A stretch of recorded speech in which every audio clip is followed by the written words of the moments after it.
გამარჯობა მეგობრებო, წინა ვიდეოში ჩვენ გავაკეთეთ მეგასეტი ბიცეპსზე. გავარჩიეთ სხვადასხვა ბიცეპსის ვარჯიშები, სხვადასხვა მიმართულება და ყველას კარგად მოგეხსენებათ, რომ კუნთი იღებს ფორმას და ვითარდება, როდესაც სხვადასხვა დატვირთვას ვაძლევთ მას. და მაშინ დაკვირდით იმ ვიდეოში, რომ მე გავალ სტადიონზე შემდეგ და შემოგთავაზებთ ერთ-ერთ კარგ ვარჯიშს, ისრაფის მოსამატებელს, რომელსაც აქტიურად მეც ვიყენებ. ეს ვარჯიში მეხმარება იმისთვის, რომ ვიყოს სწრაფი შესაბამისად.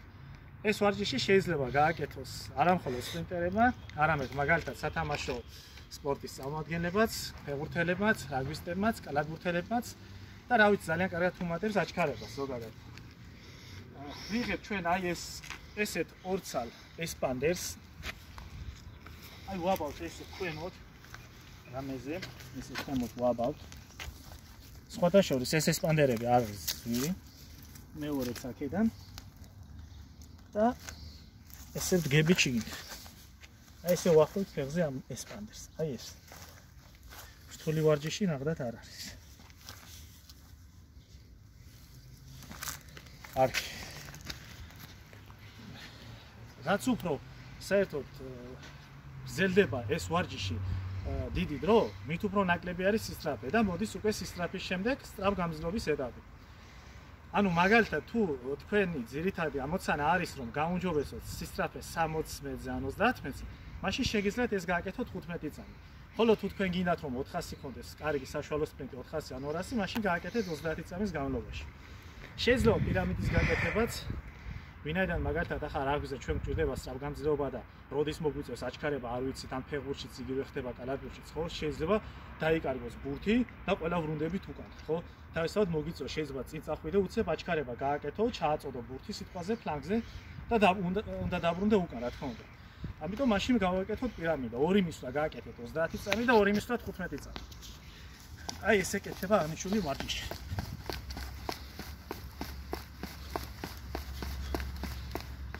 მუხლი ადის 90 გრადუსზე და ეშვება. ხელი რა თქმა უნდა გვაქვს 90 გრადუსზე და ვამუშავებთ აი ესეთ მდგომარეობაში ხელს. ეს არის პირველი ვარჯიში სისწრაფის მოსამატებელი, როდესაც ჩვენ კოჭებზე ვიბავთ აღნიშნულ ესპანდერს. ეს ერთი. ესეც გავაკეთოთ 4 მისვლა ან 3 მისვლა. 1 მისვლა 30 წამი, 2 მისვლა 15 წამი. შემდეგ ამას ჩვენ ვიძრობთ.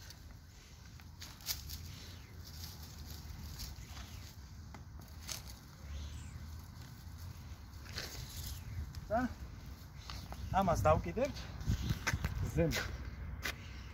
ზემოდან ზეურყავს და აქეთ შემოტრიალები იქიდან გადაი. აი ესე დავკიდებთ ახლა ჩვენ ზემოთ. როდესაც დაიწყო პანდემია, მე მახსოვს რომ ეს ვარჯიში ამ ვარჯიშის შესახებ მე გადავიღე ერთ-ერთი ვიდეობლოგი. სხვათა შორის ძალიან კარგი ვარჯიში არის, თუ არ ვწდები, ტრინდადელი და ტობაგოელი სპრინტერი კინსტონ ბლეიდმანი აკეთებს აღნიშნულ ვარჯიშს. ყოფთ ესე ფეხ შიგნით. და აქედან გადაიხი, აქედან იდე. და ვაკეთებთ აი ესეთ აჩქარებას. აი ესე ვაკეთებთ. ეს არის იდეალური ვარჯიში, სისწრაფის მოსამატებელი. რა თქმა უნდა, ფიტნესის დარგშიც შეგვიძლია გამოვიყენოთ დასასუსტებლად, მაგალითად გოგონებად შეიძლება გააკეთონ, როდესაც მე პაუჰაუსში მუშაობდი ფიზმომზადების ცნობად, ვაკეთებდი გოგონებს.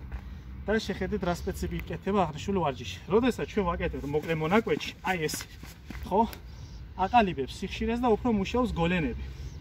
პატარა კიდე ადის დატვირთვა აი აქ უკანასარბენელზე.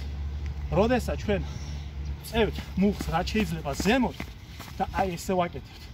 აქ უკვე მუშაობს ინტენსიურად საჯდომი და მუშაობს კარგად საჯდომის კუნთები, აგრეთვე უკანასარბენი კუნთიც.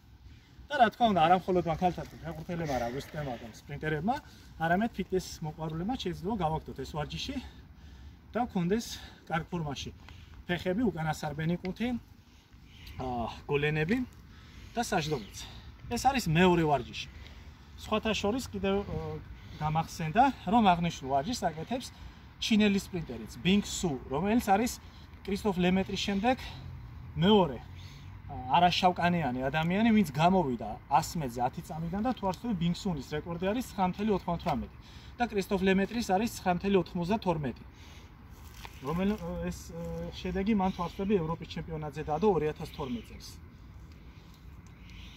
და არის ძალიან კარგი ვარჯიში ეს მეორე. მესამე კიდე სისწრაფის მოსამატებელი ვარჯიში, რა შეიძლება რომ გამოვიყენოთ, როდესაც ჩვენ ამ ესპანდერს ვაბავთ შუაში.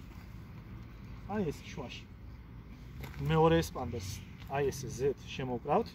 როდესაც მე თვითონად მუშაობდი Powerhouse-ში, ამ ვარჯიშს ვაკეთებდი. იმ ხალხსაც, ვისაც დაკლება უნდა.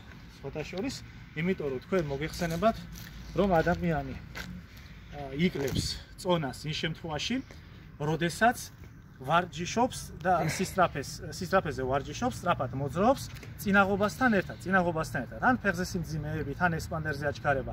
ამასობაში კალორიები უფრო ეფექტურად იწვის და მოდის შედეგი, გადის ორგანიზმიდან ცუდი ენერგია, კალორია ეს რაც გროვდება და რა თქმა უნდა მიდის კარგად ცხიმისთვის პროცესს. აი ეს ვარჯიში შეგვიძლია გავაკეთოთ, აი ესე ვიხუროთ ამ რეზინას ზედატორზე და ვაკეთებთ აჩქარებას. აი ეს. ეს არის მესამე ვარჯიში. კიდევ მინდა გითხრათ, კარგი და ეფექტური ვარჯიში წონისლებისთვის, აი ამ ესპანდერების გამოყენებით და კიდე ეს ვარჯიში ჩვენ მოგვეხმარება განსაკუთრებით კალათბურთში, როდესაც არის კალათბურთის სტადიონი არის პატარა, ხო, ვიდრე რაგბის და ვიდრე მაგალითად ფეხბურთის. და იქ უფრო ხშირად გიწევს ფეხის ჩადგმა, მოტრიალება, თამაშის გაგრძელება, შემდეგ ისავე შეიძლება ჩაიშალოს შეტევა და მოგიწევს შემოტრიალება და უკანაჩქარება და ეს ვარჯიში შეგვიძლიათ კარგად გამოვიყენოთ კალათბურთში. აი აქედან გადაიღეთ იცოთი, აი აქედან. აი ესე მაგალითად. დგამთ სამნაბის წინ და ბრუნდებით უკან. და ეს გავაკეთოთ 70%-იანი ინტენსივობით. ესე ძალიან მაგარი ვარჯიში. მაგალითად, ეს ვარჯიში კიდე მაქვს მე ნანახი YouTube-ზე, როდესაც ჩვენი სახელოვანი წარმატებული ქართველი ძიუდოისტი ვარლამ ლიპარტელიანი, რომელიც არის მსოფლიოს სამგზის ვიცე-ჩემპიონი და ოლიმპიური თამაშების ვიცე-ჩემპიონი და არის გენიალური ატლეტი, გენიალური სპორტსმენი და ძიუდოისტი და აკეთებდა ამ ვარჯიშს, როდესაც ჩვენი იყო წინ, ის გარბოდა, ასე ადებდა ხელს და უკან ბრუნდებოდა. ესეც ჩვენ გვეხმარება სხვათა შორის, ხო, ძიუდოშიც, როდესაც ერთი და იგივე ადგილზე არ უნდა ვიყოთ, უნდა ვიმოძრაოთ, რომ ავიღოთ ხო სასურველი ჩავლება და გვეხმარება ეს ვარჯიში საბრძოლო ხელოვნებაში. ძალიან მაგარი ამ კრივში, რომ რაც შეიძლება რომ ვიმოძრაოთ მეტოქესთან და არ გავჩერდეთ ერთი ადგილზე. საკმაოდ კარგი ვარჯიშია და შეგიძლიათ გააკეთოთ. წონის კლებისთვისაც კარგია, ვინაიდან ძალიან მაგრად გამოყავს ოფლი. აი მაგალითად გავბივართ ასე და ბრუნდებით. გავბივართ, ბრუნდებით. აი ეს. ეს სამი ვარჯიში შეგიძლიათ გააკეთოთ. კალათბურთელებო, ფეხბურთელებო, რაგბისტებო, საბრძოლო ხელოვნების წარმომადგენლებო და ის ხალხი, ვინც ფიტნეს კლუბებში დადის, უბრალოდ რომ ფორმაში იყოს, დაწვას ზედმეტი ცხიმი მოიშოროს, დაიკლოს წონაში, შეგვიძლია გავაკეთოთ ეს ვარჯიში. ოღონდ ჩემო მეგობრებო, განსხვავებით სპორტსმენებისაგან, ვინც დადიხართ ფიტნეს კლუბში, უბრალოდ თქვენივე ჯანმრთელობისთვის ხო და გიწევთ მაგალითად სამსახურში სერიოზული გრაფიკის ქვეშ მუშაობა და შემდეგ მიდიხართ სატრენაჟერო დარბაზებში, ვინაიდან ავიცილოთ ჩვენ რამე ტრავმები და რა თქმა უნდა გულის და სიზარღვებთან დაკავშირებით რამე პრობლემები არ გქონდეს, სპორტსმენებისგან განსხვავებით, თქვენ ფიტნეს კლუბში ვინც დადიხართ ჯანმრთელობისთვის, აკეთებთ ამას შედარებით პატარა ესპანდერით აკეთებთ, რომ ძალიან ძლიერი ესპანდერი არ იყოს და შედარებით დაბალი ინტენსივობით, რა თქმა უნდა. შედეგი მაინც მოვა. აი ეს კარგი ვარჯიში მინდოდა რომ წარმომედგინა თქვენთვის. და პირადად მეც ვარ ფიტნეს მწვრთნელი. ამავდროულად, რა თქმა უნდა, როგორც ფიტნესში მათგანი ნაწილი მიყვარს ძალიან მაგრად სპრინტი და საქართველოს ჩემპიონატზე ჩემი მაქსიმალური შედეგი არის მე-6 ადგილი. ანუ ფინალისტი ვარ 60 მეტრზე სპრინტში და მე-7 ადგილი 2015 წელს 100 მეტრზე სპრინტში. სხვათა შორის. თან ვითვალისწინებთ იმას, რომ მე თავისთავად ცოტა ესე ვთქვათ, ვაბალანსებ ფიტნესის დატვირთვას, როგორც სამჭიც, ისე ბიცეპს, ისე კრივსაც და ჭირაობასაც და ფეხბურთსაც და კალათბურთსაც ვთამაშობ. რომ ესე არის ფიტნესი, უნდა იყოს მრავალხრივ განვითარებული ფიტნესმენი, რომ რაც შეიძლება მეტი პროგრამა წარუდგინო მომხმარებელს. იმიტომ რომ ახლა თუ ვარჯიში ერთი და იგივე პროგრამით, ახლა ერთი წელი არანაირი პროგრესი არ გექნება ფიტნეს დარბაზში. უნდა სვალო პროგრამა, სხვადასხვა სპორტის სახეობიდან უნდა იყოს ვარჯიშები და უნდა შენს იმას მოსწავლეს, უნდა შეუცვალო პროგრამა და ეს ვარჯიშები უნდა ასწავლო. მაშინ ექნება რა თქმა უნდა მოვარჯიშეს ფიტნეს დარბაზში შედეგი, როდესაც პერიოდულად მას ფიტნეს მსმენელი შეუცვლის საერთო პროგრამას.